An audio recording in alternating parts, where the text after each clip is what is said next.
This is the Dover Download Podcast. My name is Christopher Parker, and for the past 25 years, I've had the pleasure of working with, learning from, and talking to a variety of volunteer, staff, and community members. This podcast explores conversations, activities, and a variety of policies and programs which exist here in Dover to improve the community in one way or another.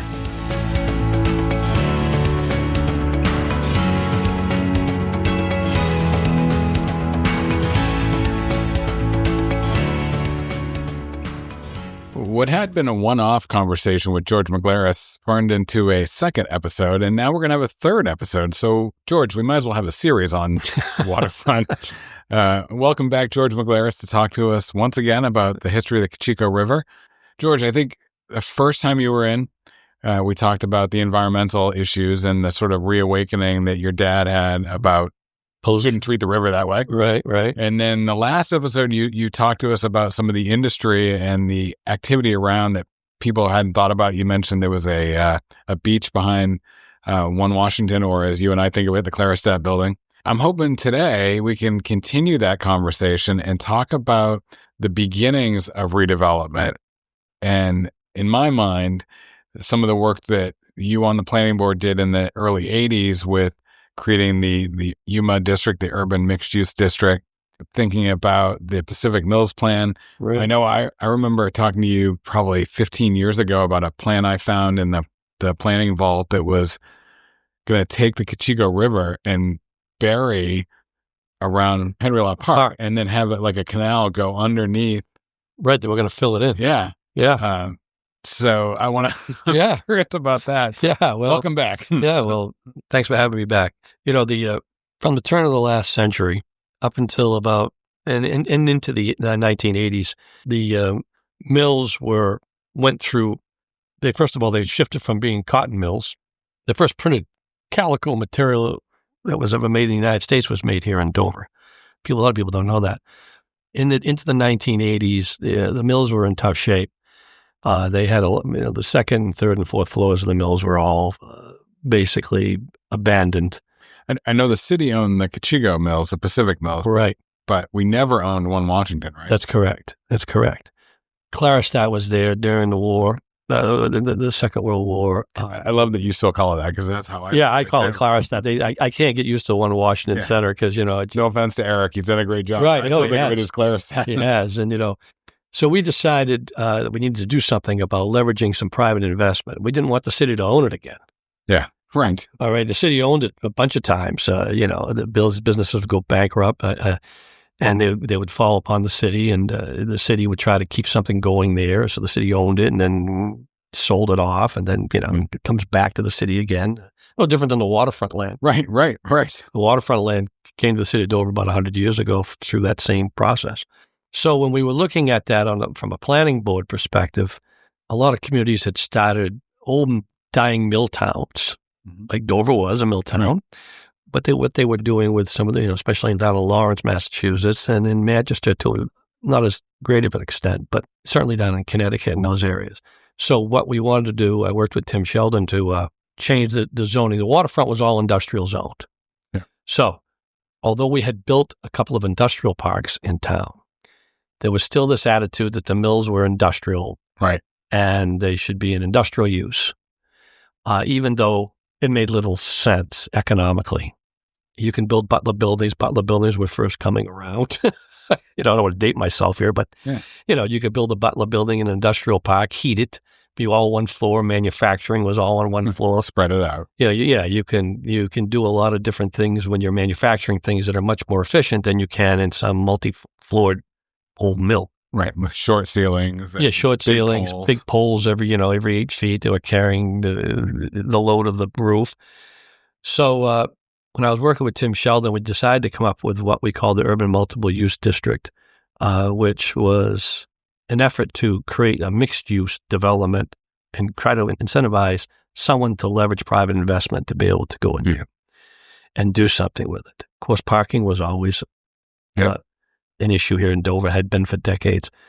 But at least to create an environment, a regulatory environment that would allow something else to occur besides an industrial use. And the zoning all along the waterfront was such that you couldn't build anything. on that land. Nothing.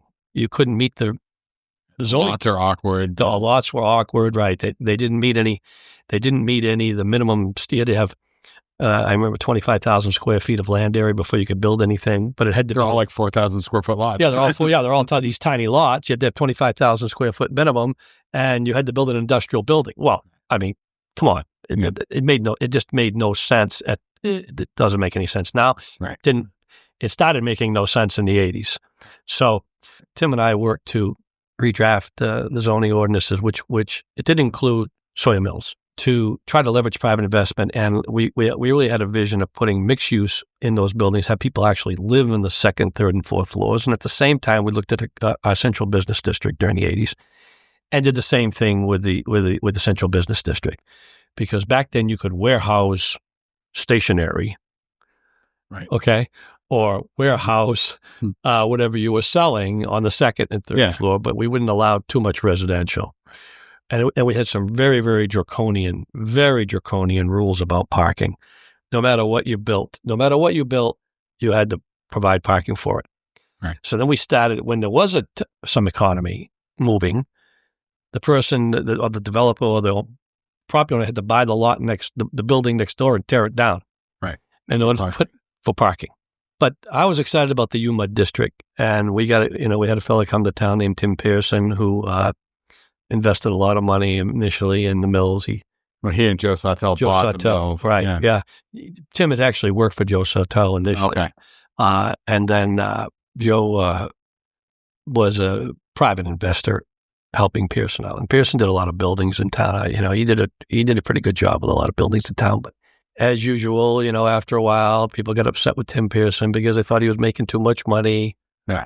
The usual jealousies and envies rear their heads. So they when he wanted to do some other things, which I thought were creative, and I supported him. Matter of fact, he rented my building, the old coal gasification. Okay. Down on Cochecho Street. He rented that building off me for years, and used it for a basis for all the contractors to work on. Okay. To work on. Makes sense. Yeah, the reconstruction of the mills. But the UMUD and the CWD was an attempt to leverage private investment.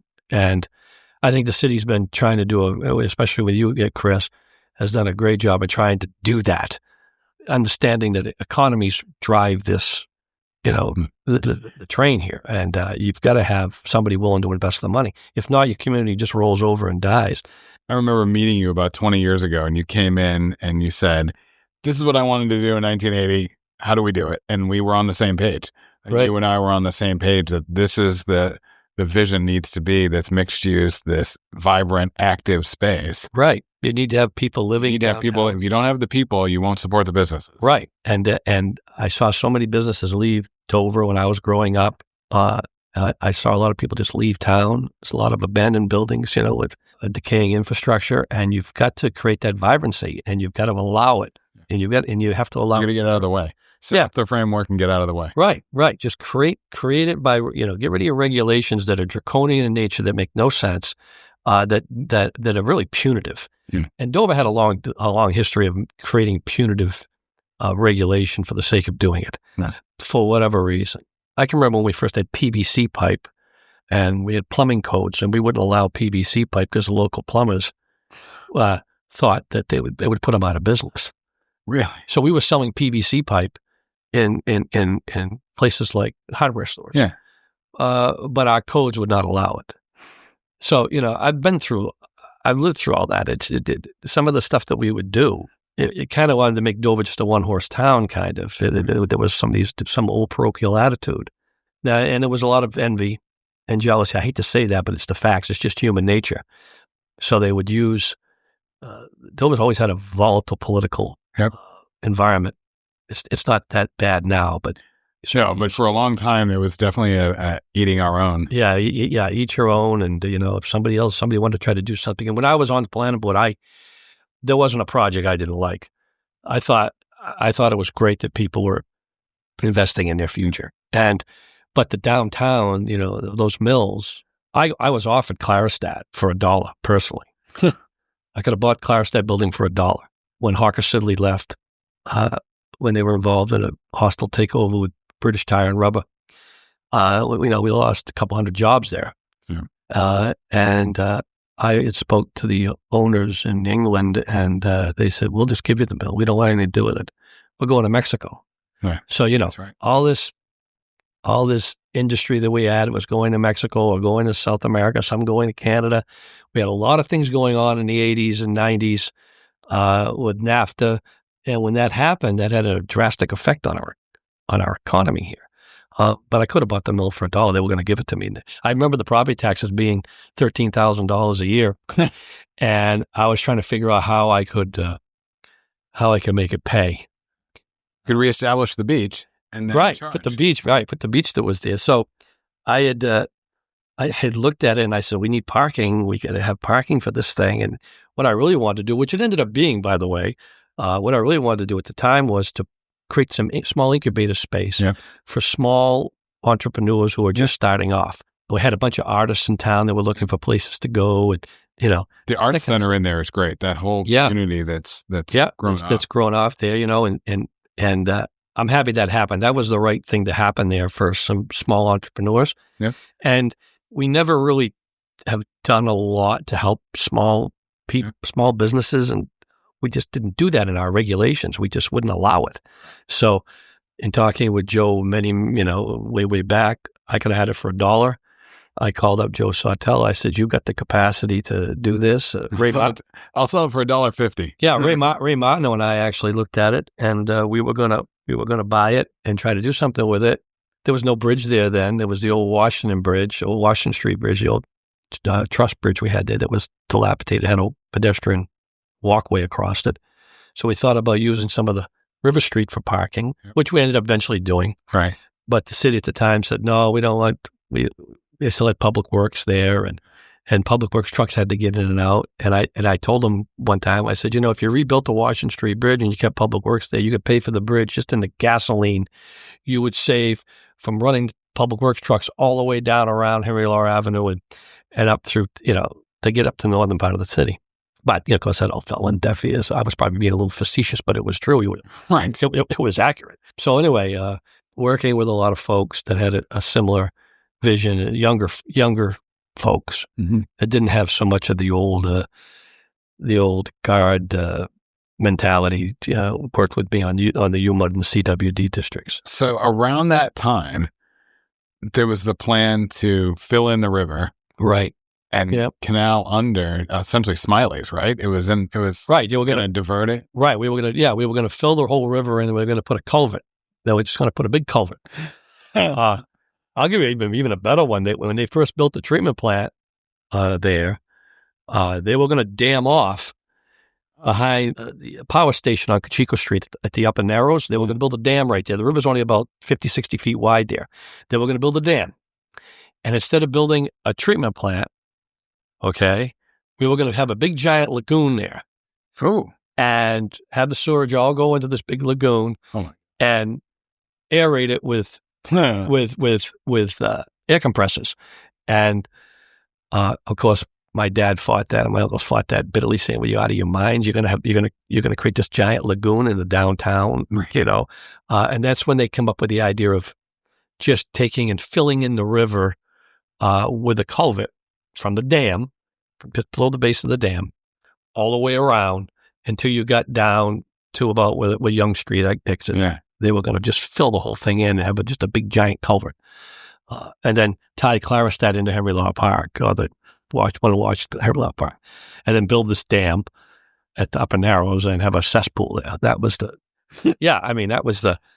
that was one of the, and that idea had gotten some traction because it was going to be cheaper. Yeah, I was going to say, it wasn't a fly-by-night idea. No. It was definitely fleshed out. Oh, yeah, they fleshed it out because they said, well, this is going to save us a lot more money.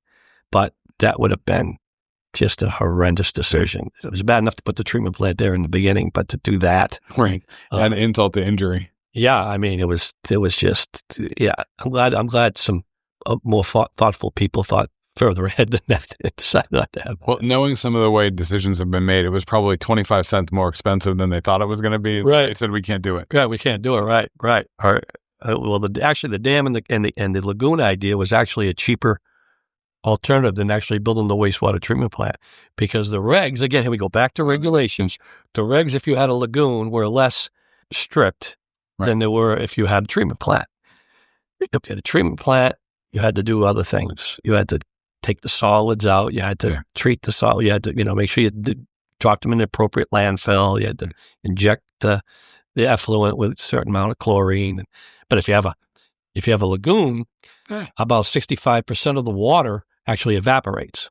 So when you do that, you build up the bacterial count. The bacteria count eats what's ever left over, and then you just discharge it with chlorine. You hit it with chlorine and dump it. Gotcha. So the lagoon idea, that's what Rochester had. Rochester has lagoon systems. Oh, really? Yeah, for their treatment plant operation. And like I said, 65% of the water evaporates. So there is 100% of the smell stays. Right. That's right. 100% of the other stuff stays, including the smell. But it wasn't a crazy idea. Right. I mean, it was the science at the time. Right. So one of the things that I'm fascinated about is in the area between Washington Street and Portland Avenue and Yonge Street. Yeah. From Main Street to the river. Yeah. Historically, there was a lot going on there. Absolutely. It's one was a complex shipyard today, but yeah. There was a shipyard there. There was a beach there. I mean, before the mills were constructed, there was the Seville shipyard, and there was a public beach, and there was a general store. Young's had a store. Most of the products that were being sold in the stores that came by packet came upriver by either on gondolas or packets, smaller sailing vessels, until about the 1830s. So prior to that, and then the mills got constructed, later on in the 1800s. But prior to that, there were just these small businesses that needed the river for commerce because everything came by boat. And so from about 1830 up till 1906, it started in 1830, but the dredging of the river to allow larger schooners to come to town to support the business aspect of Dover, the actual commerce of the city. It started in 1830, and our leaders back then lobbied Congress to appropriate federal money for the river, and eventually every year or two, the Congress would the first dredging actually of the river, the appropriation was vetoed by President Jackson, Andrew Jackson. Huh. So I tell you how far back we're talking. Yeah. Okay. The first attempt to get federal funding to dredge the Cochecho River was during the Andrew Jackson administration. So we're going back the 1820s. Yeah, a long time ago. But eventually it was passed, and Congress appropriated bits of money over the course of many, many years to make improvements to the river, making it deeper and wider so that bigger ships could come to Dover, because everything came by ship back in those days. So in my time, I remember the dredging 20 years ago or so. Right. Between the 1820s and 2000s, had we dredged other times? We dredged the river. The feds dredged the river, and then there was some small dredging operations up till 1906, and then it stopped. And then in 1986, we did some dredging at the treatment plant site. Okay. The city had, for years and years and years, dumped snow and sand into the river.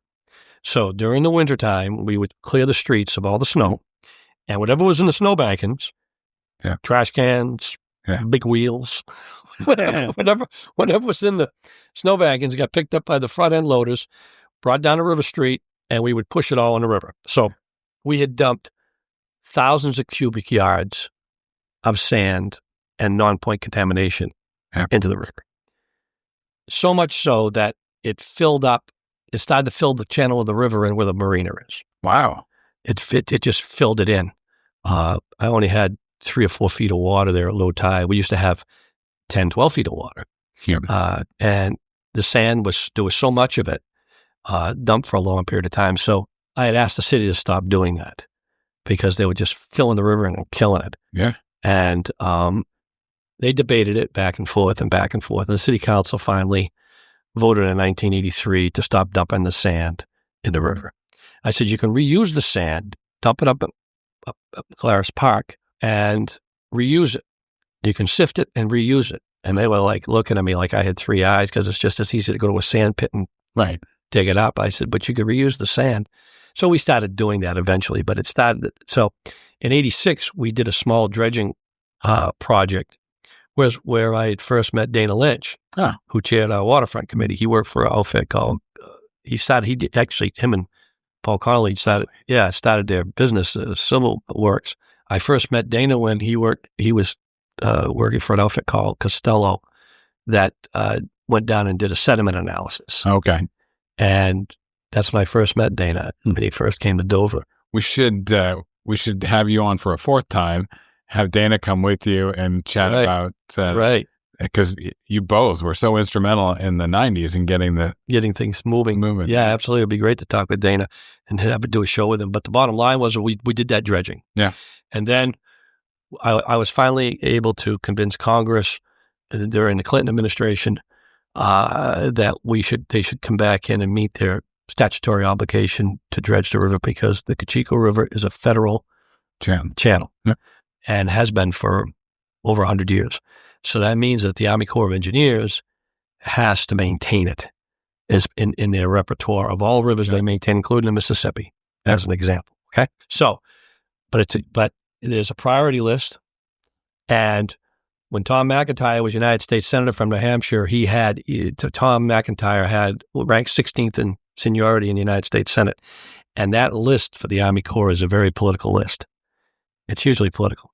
So had Tom McIntyre got reelected to the United States Senate in 1978, the river would have been dredged earlier. It was on the list to be dredged in the early 1980s. It would have got dredged. But when McIntyre lost re-election in 78, out went with the Cochecho River dredging with him. So I had to continue to lobby, and I didn't get it done until the Clinton administration because I was close with President Clinton, and he was able to help me along with Chet Gregg and Bob Smith, who was our congressman, U.S. congressman at the time. He looked at the plans. We promised the Army Corps that we would have a commercial aspect to the development of the waterfront. It wouldn't be just a recreational spot because the Army Corps doesn't dredge rivers. Right. They do it for economic development. It for economic development and commercial operations. They don't do it for recreation. Going back to why it was dredged originally. That's correct. To bring up commerce. To bring commerce, right. And I promised them that we would do that. The community would do that. And so we were able to get the river dredged, at least, and that happened in 2004. In 120 years, you've only seen 2 dredging operations. Gotcha. Yeah. That makes sense. Yeah. So I think it would be good to have you back for a fourth, and we'll pick up with the late 80s, early 90s. And finish it out, and we'll see if Dana's available. Yeah, that would be great to sit down and talk with Dana. Cool. It'd be a lot of fun. Thanks for coming in for part 3. Okay. Thanks, Chris. Thanks for having me. It's been a great time. Good. Enjoy the day. Yeah, you too. Thanks for listening to the Dover Download this week. If you like what you heard, subscribe through your favorite podcast aggregator. And if you have something you want to hear a topic on, let us know. Finally, this is just one of the many ways we share information about the city of Dover. You can subscribe to the Dover Downloads email newsletter every week or other newsletters that we have by going to the City of Dover homepage, www.dover.nh.gov. Have a great week.